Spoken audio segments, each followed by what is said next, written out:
മൂന്നാർ എല്ലാവരും ഇഷ്ടപ്പെടുന്ന, എല്ലാവരും ആസ്വദിക്കുന്ന ഒരു സ്ഥലമാണ്. നല്ല മഞ്ഞും തണുപ്പും സുന്ദരമായ പ്രദേശമാണല്ലോ. എല്ലാവരും ഇഷ്ടപ്പെടുന്ന, അതിനായിട്ട് കൊതിക്കുന്ന ഒരു സ്ഥലമാണ് വന്ന് കാണാനും ഇവിടെ ചെലവഴിക്കാനും ഒക്കെ ആയിട്ട്. എങ്ങനെയുണ്ട് കമ്പാരിറ്റീവ്ലി ഇപ്പോഴത്തെ ഈ കാലാവസ്ഥ, തണുപ്പ് എങ്ങനെയുണ്ട്?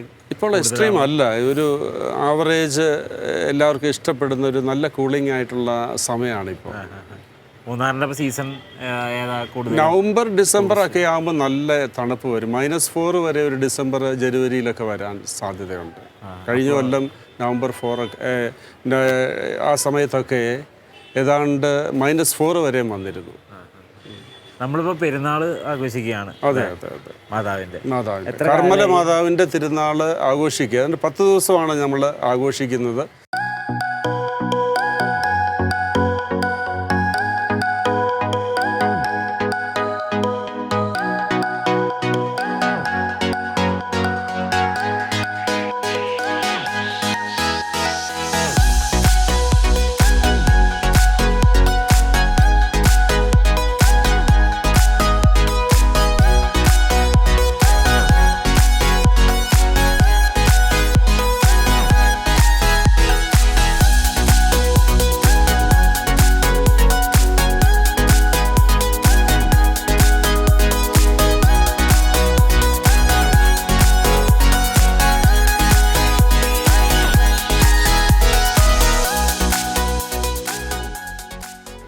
നമ്മുടെ ഈ പള്ളി സ്ഥാപിതമായിട്ട് എത്ര? 1898 ഇത് ആരംഭിക്കുന്നത്. അതിനുശേഷം ഒരു 16 വർഷത്തിന് ശേഷമാണ് ഇപ്പോൾ നമ്മൾ കാണുന്ന രീതിയിൽ ഇത് പണി പൂർത്തീകരിക്കപ്പെട്ടത്. നമ്മൾ 125ാമത്തെ വാർഷികം ആഘോഷിക്കാനായിട്ട് ഒരുങ്ങുകയാണ്. ദൈവത്തിൻ്റെ വലിയ നന്മയും, എനിക്ക് തോന്നുക ചെറിയ കടുകുമണി അത് സാവധാനം വളർന്ന് വളർന്ന് വലിയ വൃക്ഷമായതുപോലെ ഈ പ്രദേശത്തേക്ക് അൽഫോൻസ് അച്ഛൻ കടന്നു വരികയും അദ്ദേഹത്തിൻ്റെ നേതൃത്വത്തിൽ ഒരു കമ്മ്യൂണിറ്റിയെ രൂപപ്പെടുത്തുകയും വിശ്വാസ പരിശീലനം കൊടുക്കുകയും അങ്ങനെ സാവധാനം വളർന്നു ഏതാണ്ട് 1000-നടുത്ത് കുടുംബങ്ങളുള്ള ഒരു വലിയ ഇടവകയായി, വിശ്വാസത്തിൻ്റെ ചൈതന്യമുള്ള നല്ല സജീവമായിട്ട് പ്രവർത്തിക്കുന്ന നല്ലൊരു ഇടവകയായിട്ട് ഇപ്പോൾ നിലകൊള്ളുകയാണ്.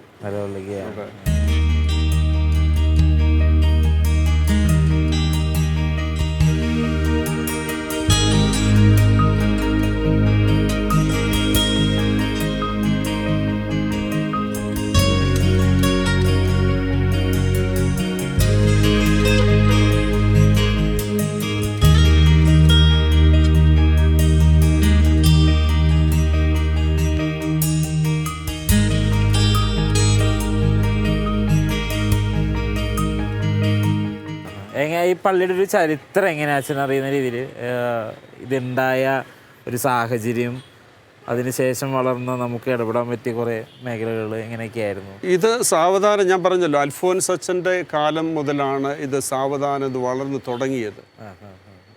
അതിനുശേഷം വിജുവരൻ രൂപതയുടെ ഭാഗമായിട്ടിത് മാറി. അങ്ങനെ വിജുവരൻ രൂപതയുടെ നേതൃത്വത്തിൽ ഇത് ശക്തി പ്രാപിച്ചു. അവിടുന്ന് വന്ന വികാരി അച്ഛന്മാരുടെ നേതൃത്വത്തിൽ ഇത് ബലം പ്രാപിച്ചു. ഓരോ വരുന്ന വികാരി അച്ഛന്മാരുടെ പ്രത്യേക ഇടപെടലും പരിശ്രമങ്ങളും അവരുടെ ആത്മീയമായ ഉണർവും ഉന്മേഷവും ഒക്കെ ജനങ്ങളിലേക്ക് പകർന്നുകൊണ്ട് നല്ലൊരു കമ്മ്യൂണിറ്റിയെ രൂപപ്പെടുത്തുവാനാണ്, വിശ്വാസമുള്ള ഒരു കമ്മ്യൂണിറ്റിയെ രൂപപ്പെടുത്തുവാനായിട്ട് പറ്റിയിട്ടുണ്ട്. ഇപ്പോൾ സജീവം ഏതാണ്ട് 46 കുടുംബ കൂട്ടായ്മകൾ നമുക്കുണ്ട്. ഈ കുടുംബ കൂട്ടായ്മകളെല്ലാം സജീവമാണ്. പ്രത്യേകിച്ച് കർമ്മലനാഥയുടെ അടുക്കൽ വന്ന് പ്രാർത്ഥിക്കുന്ന ഒത്തിരി മനുഷ്യർക്ക് ഒത്തിരി ആശ്വാസവും പ്രത്യാശയും സൗഖ്യമൊക്കെ ലഭിക്കുക. ഓരോ ദിവസവും തന്നെ നമുക്ക് കാണാം ഒത്തിരി മനുഷ്യരിവിടെ കരഞ്ഞുകൊണ്ടൊക്കെ കയറി വന്നിട്ട് ആ അമ്മയുടെ സന്നിധിയിലിരുന്ന് പ്രാർത്ഥിച്ചിട്ട് വലിയ സന്തോഷത്തോടുകൂടി ഇറങ്ങിപ്പോകുന്ന ഒത്തിരി ദിവസങ്ങൾ ഞാൻ കണ്ടിട്ടുണ്ട്. വ്യക്തിപരമായിട്ട് ഞാൻ കണ്ടിട്ടുണ്ട്. അവർക്ക് വലിയ ആശ്വാസമാണ്. അപ്പം വലിയ പ്രത്യാശയോടുകൂടിയാണ്, സന്തോഷത്തോടുകൂടിയാണ് അവർ മടങ്ങിപ്പോകുന്നത്. ഇത്തരത്തിലുള്ള സാക്ഷ്യങ്ങളോ അനുഭവങ്ങളൊക്കെ കഥകളുണ്ടോ അങ്ങനത്തെ? അച്ഛൻ പലരും വന്ന് അവരുടെ പ്രശ്നങ്ങൾ നമ്മുടെ അടുത്ത് ഇത് കരയുന്ന വ്യക്തികളെയൊക്കെ കണ്ടു കഴിയുമ്പോൾ ഞാൻ ജസ്റ്റ് വന്ന് ചോദിക്കും എന്ത് പറ്റിയെന്ന്. അപ്പോൾ അവരുടെ കുടുംബത്തിലെ പ്രശ്നമായിരിക്കാം, അല്ലെങ്കിൽ ചില സാധനം നഷ്ടപ്പെട്ടു പോയതായിരിക്കാം, അവരുടെ ഭാവിയെക്കുറിച്ചുള്ള മക്കളെക്കുറിച്ചുള്ള ആകുലതകളായിരിക്കാം, ഇങ്ങനെ പല കാരണങ്ങളിലെ കുടുംബത്തിലെ ചില വഴക്കുകളായിരിക്കും. ഇതൊക്കെ ആയിട്ട് ഈ മനുഷ്യർ വന്നിട്ട് കുറേ നേരം പ്രാർത്ഥിച്ചിട്ട് എനിക്ക് തോന്നുന്നില്ല ആ പ്രശ്നം മാറിയെന്ന്. പക്ഷേ അവർക്ക് കിട്ടുന്നൊരു സൗഖ്യമുണ്ടല്ലോ, തമ്പുരാൻ നിൻ്റെ കൂടെയുണ്ട്, നീ ഭയപ്പെടണ്ട എന്ന് ചിലപ്പോൾ പറയുന്ന ഒരു അനുഭവിച്ചറിയുന്ന ഒരു വചനമായിരിക്കാം. ആ വചനം കേട്ടിട്ട് വലിയ സന്തോഷത്തോടുകൂടി അമ്മയുടെ സന്നിധിയിൽ ഒരുപക്ഷെ ജപമാല ചൊല്ലി അവർ പ്രാർത്ഥിച്ചിറങ്ങിപ്പോകും. അമ്മ കൂടെയുണ്ട് എന്നുള്ളൊരു ബലമായിരിക്കും അവർക്ക് കിട്ടുന്നത്. അമ്മയ്ക്കുണ്ടായ അതേ അനുഭവം ഈ മക്കൾക്കും അമ്മ കൊടുക്കുന്നുണ്ടായിരിക്കും. അതുകൊണ്ടായിരിക്കുമല്ലോ അവർക്ക് വലിയ സന്തോഷത്തോടുകൂടി മടങ്ങുവാനായിട്ട് അവർക്ക് കഴിയുന്നത്.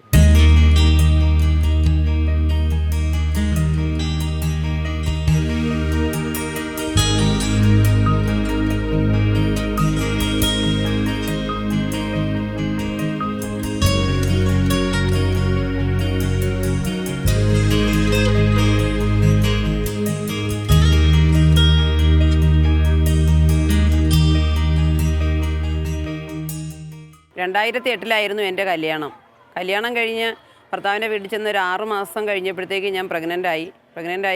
അപ്പോൾ ഞാൻ പ്രൈവറ്റ് ഹോസ്പിറ്റലിൽ നേഴ്സായിട്ട് ജോലിയായിരുന്നു.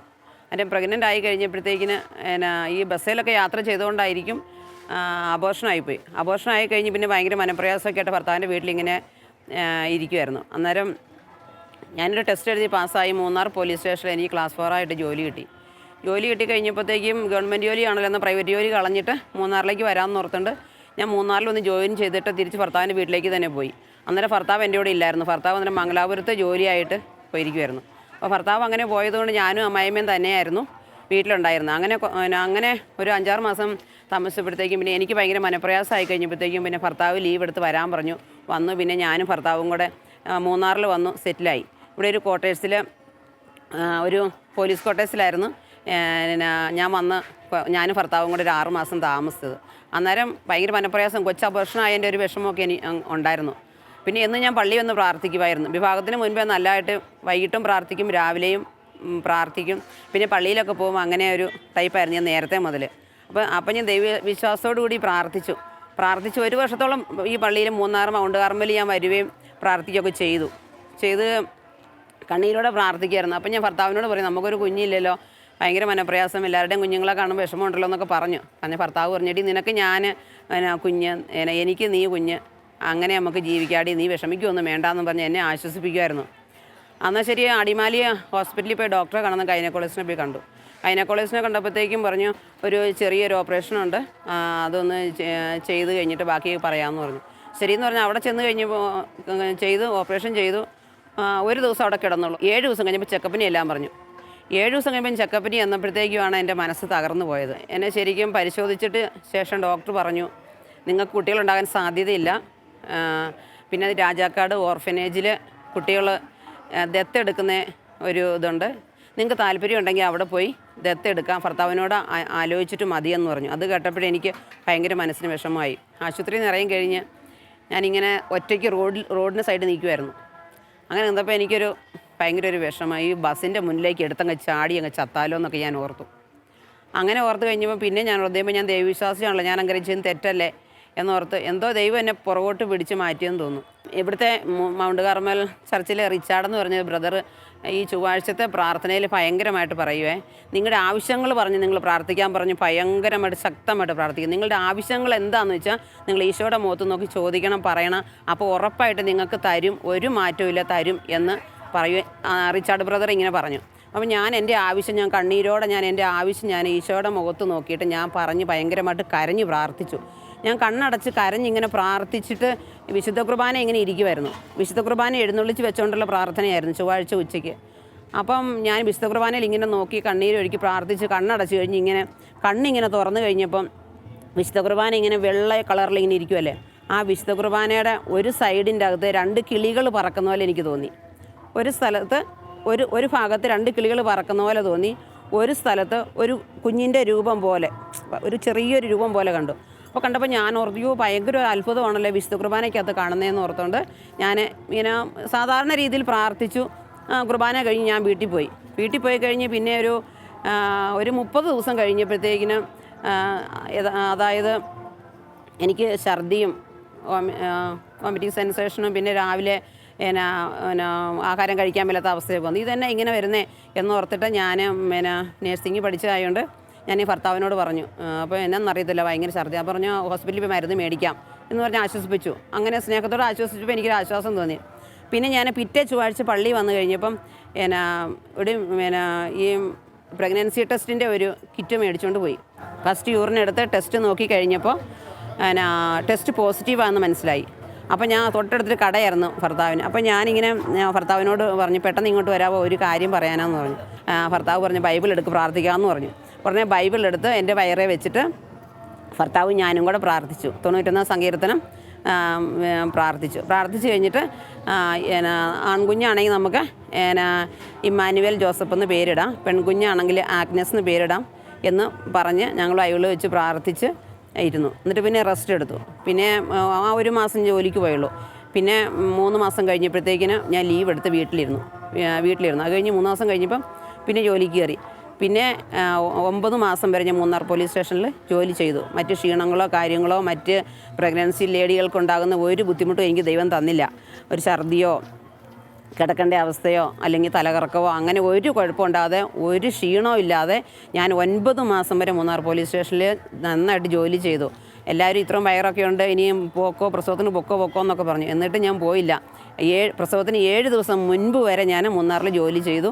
7 ദിവസം കഴിഞ്ഞപ്പോഴത്തേക്കിന് കാലിനൊക്കെ നീര് വന്നപ്പോഴത്തേക്കിന് പോലീസുകാരും എസ് ഐ നല്ല മനുഷ്യരൊക്കെ ആയതുകൊണ്ട് അവർ പറഞ്ഞു നിങ്ങൾ ലീവ് എടുത്ത് പോകുന്നതായിരിക്കും നല്ലത് കേട്ടോ എന്ന് പറഞ്ഞു. പിന്നെ ഞാൻ ഭർത്താവും പിന്നെ എനിക്ക് 6 മാസത്തെ ലീവ് ഉണ്ടായിരുന്നു. 6 മാസത്തെ ലീവ് എഴുതി കൊടുത്തിട്ട് മെറ്റേണിറ്റി ലീവ് എഴുതി കൊടുത്തിട്ട് ഞാൻ ഭർത്താവും കൂടെ എൻ്റെ വീട്ടിൽ പോയി അവിടെ ഒരു 3 ദിവസം കഴിഞ്ഞപ്പോഴത്തേക്കിന് എനിക്ക് ക്ഷീണമായി. നെടുങ്കണ്ട ഹോസ്പിറ്റലിൽ കൊണ്ടുപോയി സിസേറിയൻ ചെയ്ത് കുഞ്ഞിനെ എടുത്തു. കുഞ്ഞ് ആണാണ്. അന്നേരം തന്നെ കുഞ്ഞിനെ എടുത്തു കഴിഞ്ഞ് ഭർത്താവിൻ്റെ കയ്യിലേക്ക് കൊണ്ട് കുഞ്ഞിനെ കൊടുത്തപ്പോഴേ ഞാൻ നേരത്തെ പറഞ്ഞിരുന്നു ഇങ്ങനെയുള്ള ആൺകുഞ്ഞാണ് ഇങ്ങനെ പെൺകുഞ്ഞാണ് ഇങ്ങനെയൊക്കെ ഞങ്ങൾ തീരുമാനിച്ചായിരുന്നു. കുഞ്ഞിനെ കൊണ്ട് കൊടുത്തപ്പോഴത്തേക്കിന് ഭർത്താവിന് ഭയങ്കര സന്തോഷമായി. പുള്ളി ഇമ്മാനുവേൽ ജോസഫ് എന്ന് പേരിട്ടു. ഇപ്പം 11 വയസ്സ് കഴിയാറായി, മിടുക്കനായിട്ടിരിക്കുന്നു. 3 മാസം കഴിഞ്ഞപ്പോഴത്തേക്കും കുഞ്ഞിനെയായിട്ട് ഞാനും ഭർത്താവും കൂടെ ഈ പള്ളിമേടെ വന്നിട്ട് സാക്ഷ്യം പറഞ്ഞു. അപ്പോൾ ഞാനിവിടെ പ്രാർത്ഥിച്ചതിൻ്റെ ഫലമാണ് എനിക്കെന്നുള്ളതിൻ്റെ ഒന്നാമത്തെ സത്യം ഒന്ന്. രണ്ടാമത്തെ വിശുദ്ധ കുർബാനയ്ക്കകത്ത് കണ്ടത് ദൈവം എനിക്ക് തന്ന കുഞ്ഞിനെയായിരുന്നു. അതെനിക്ക് ഒത്തിരി സന്തോഷമുണ്ട്. എങ്ങനെയാണ് നമ്മുടെ നിത്യാരാധന ചാപ്പൽ എനിക്ക് തോന്നുന്നു ഈ പ്രദേശത്തിനൊരു അനുഗ്രഹമാണ് നിത്യാരാധന ചാപ്പൽ. ഒത്തിരി മനുഷ്യർ രാവിലെ 6:30 കുർബാനയ്ക്ക് ശേഷം നമ്മൾ നിത്യാരാധന ചാപ്പൽ തുറന്നിടും. അവിടെ ജപമാലയോടുകൂടിയാണ് ആരംഭിക്കുക. അവിടെ വന്ന് ജപമാല ചൊല്ലി ഒത്തിരി മനുഷ്യർ നിരന്തരം കടന്നു വരുന്നു, പ്രാർത്ഥിക്കുന്നു, ആശ്വാസമായി കടന്നു പോകുന്നു. ഈ കടകളിലുള്ള ഇവിടെയുള്ള ജോലിക്കാരെല്ലാവരും തന്നെ അതിൻ്റെ മുമ്പിൽ വന്ന് തിരികൾ കത്തിച്ച് പ്രാർത്ഥിച്ചിട്ടൊക്കെ വിശുദ്ധ അന്തോണീസിൻ്റെ പ്രത്യേക മധ്യസ്ഥം തേടിയിട്ടൊക്കെയാണ് അവർ പോയിക്കൊണ്ടിരിക്കുക. വലിയ ആശ്വാസവും വലിയ പ്രത്യാശയും ഒത്തിരി സൗഖ്യത്തോടെ നടക്കുന്നുള്ളതായിട്ട് അറിയപ്പെടുന്നുണ്ട്. എല്ലാ ഇതര മതവിഭാഗങ്ങളും അവിടെ വരുന്നുണ്ട് അല്ലേ നിത്യാരാധന? അതെ. എല്ലാ മതവിഭാഗക്കാരും അവിടെ വന്ന് പ്രാർത്ഥിക്കുന്നുണ്ട്. ഒപ്പം തന്നെ വിശുദ്ധ അന്തോണീസിൻ്റെ ഒരു രൂപം അവിടെ ഉണ്ട്. ആ രൂപം എടുത്ത് മാറ്റാൻ പോലും നമുക്ക് പറ്റത്തില്ല. നമുക്കൊന്ന് പെയിൻ്റ് അടിച്ച് വേറെ രൂപം അവിടെ വെക്കാനായിട്ട് തുടങ്ങിക്കഴിഞ്ഞാൽ അവർ പറയും പഴയ ഞങ്ങളുടെ അന്തോണീസിൻ്റെ രൂപം അവിടെ വെക്കണം, മാറ്റിയെടുക്കാൻ പറ്റത്തില്ല എന്ന് പറഞ്ഞുകൊണ്ട് അവർ പറയുമായിരുന്നു. അപ്പം തന്നെ നമ്മൾ പെയിൻ്റ് അടിച്ച് അതവിടെ ക്രമീകരിക്കാറുണ്ട്. വലിയ സന്തോഷമാണ് അവർക്ക്, വലിയ പ്രത്യാശയാണ് ആ രൂപത്തിൻ്റെ മുമ്പിൽ വന്ന് പ്രാർത്ഥിക്കും. ഒപ്പം തന്നെ അവിടെ വരുന്നവരെല്ലാവരും തന്നെ നിത്യാരാധന ചാപ്പൽ കയറി ഈശോയെ സ്തുതിക്കുവാനും വണങ്ങുവാനും ആരാധിക്കുവാനും തങ്ങളുടെ എല്ലാ പ്രയാസങ്ങളോടെ അർപ്പിച്ച് വലിയ ശക്തിയോടുകൂടി തിരിച്ചു പോകുന്നത് കാണുന്നു.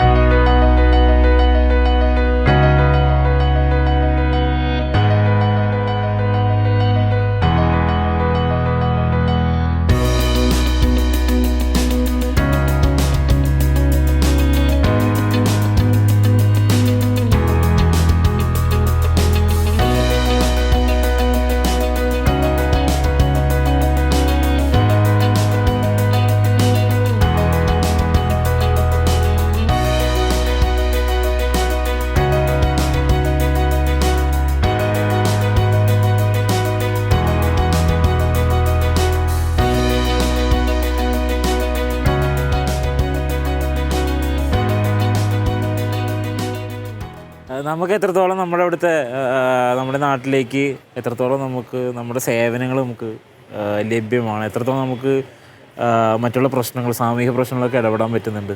നമുക്കറിയാം നമ്മുടെ ഇവിടെ ഈ കഴിഞ്ഞ ഒരു 3 വർഷം കൊറോണയും പ്രളയമൊക്കെ വന്ന് വല്ലാണ്ട് ഈ പ്രദേശത്തെ അഫക്റ്റ് ചെയ്തിരുന്നു. ബുദ്ധിമുട്ടിൻ്റെ ഒരു കാലഘട്ടത്തിലൂടെയാണ് കടന്നുപോയത്. എന്നാൽ ഇപ്പോൾ സാവധാനം അതിനെയൊക്കെ മറികടന്ന് പോകുവാനായിട്ട് ജനങ്ങൾ പഠിച്ചിട്ടുണ്ട്, വളർന്നിട്ടുണ്ട്. ഒത്തിരി പേർക്ക് സഹായം ചെയ്യുവാനായിട്ട് നമ്മുടെ ഇടവയെ സംബന്ധിച്ചിടത്തോളം കഴിഞ്ഞിട്ടുണ്ട് എന്നുള്ളതാണ്. പ്രത്യേകിച്ച് വിൻസെൻ്റ് പോൾ വഴി ഒത്തിരി പാവപ്പെട്ടവരെ സഹായിക്കുന്നു.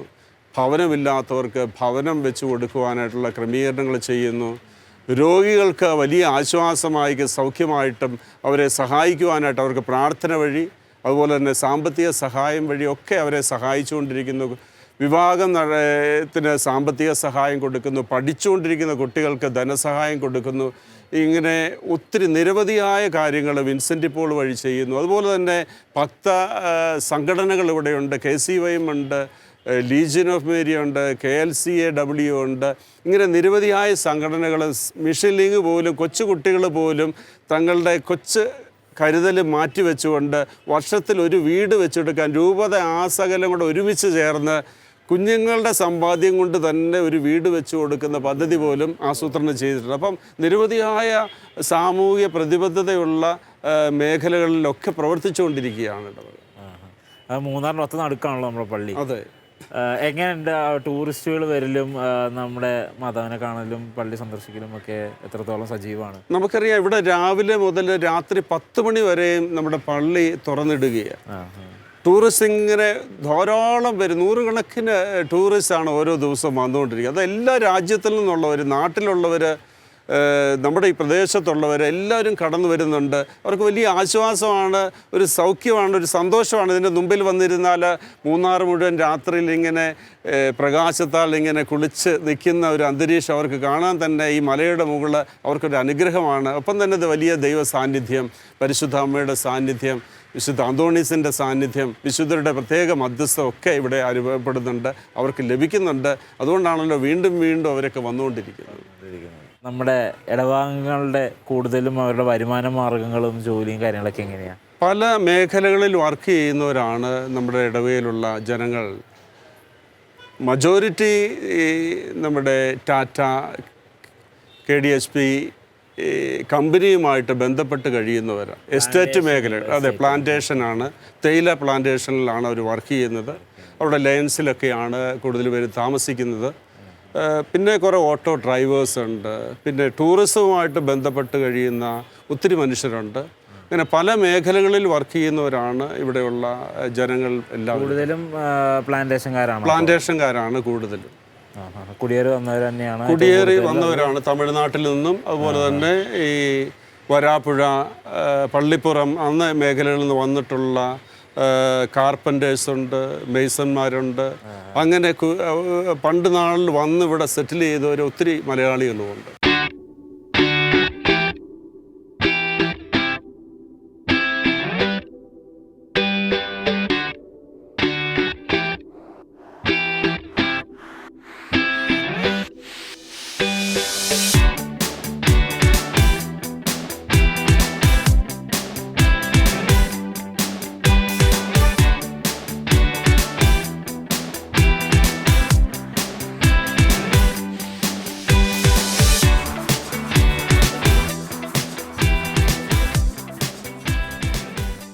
ഞാൻ എസ്റ്റേറ്റ് സൂപ്പർവൈസറാണ്, ഫീൽഡിൽ ഫാക്ടറി സൂപ്പർവൈസറാണ്. എത്ര കാലമായി ഇവിടെ? എനിക്ക് 33 വയസ്സും കൊള്ളായി പെർമനൻ്റ് ആയിട്ട്. ഈ കൊല്ലം കൂടി പണി തീരുക. ഈ കൊല്ലം കൊണ്ട് തീരും, റിട്ടയർഡ് ആവുകയാണ്. അതെ അല്ലേ? എങ്ങനെയുണ്ട് എസ്റ്റേറ്റിലെ ജോലി എല്ലാം നല്ലപോലെ ഉണ്ട്, നല്ലപോലെ പോകുന്നുണ്ട്. ഇവിടുത്തെ പണിക്കാരുടെയും കാര്യങ്ങളൊക്കെ എല്ലാം കുഴപ്പമില്ല, എല്ലാം ഓക്കെയാണ്. ഈ പണിക്കാർക്കും ജോലിക്കാർക്കും എല്ലാ പ്രശ്നങ്ങളും ഒന്നുമില്ല. ശമ്പളം തീർച്ചയായിട്ടും 10-ാം തീയതി കിട്ടും. 10-ാം തീയതി തീർച്ചയായിട്ടും എവിടെയായാലും 10-ാം തീയതി കിട്ടും. ശമ്പളം കിട്ടുന്നുണ്ട്, ആനുകൂല്യങ്ങളും കാര്യങ്ങളൊക്കെ കറക്റ്റായിട്ട് കിട്ടുന്നുണ്ട്. തന്നീരുണ്ട്. ഇവിടെ ആരാ കൂടുതൽ ഏറ്റവും മലയാളികളാണോ അതോ തമിഴരാണ്? എത്ര ഏക്കറോളം ഉണ്ട് ഈ നമ്മുടെ എസ്റ്റേറ്റ്? ഈ ഡിവിഷൻ 99 ഏക്കർ. എത്ര ഡിവിഷൻ ഉണ്ട് മൊത്തം? ഇത് മൊത്തം 5 ഡിവിഷൻ ഉണ്ട് ഇവിടെ. 5 ചേർത്ത് 5 ഡിവിഷൻ.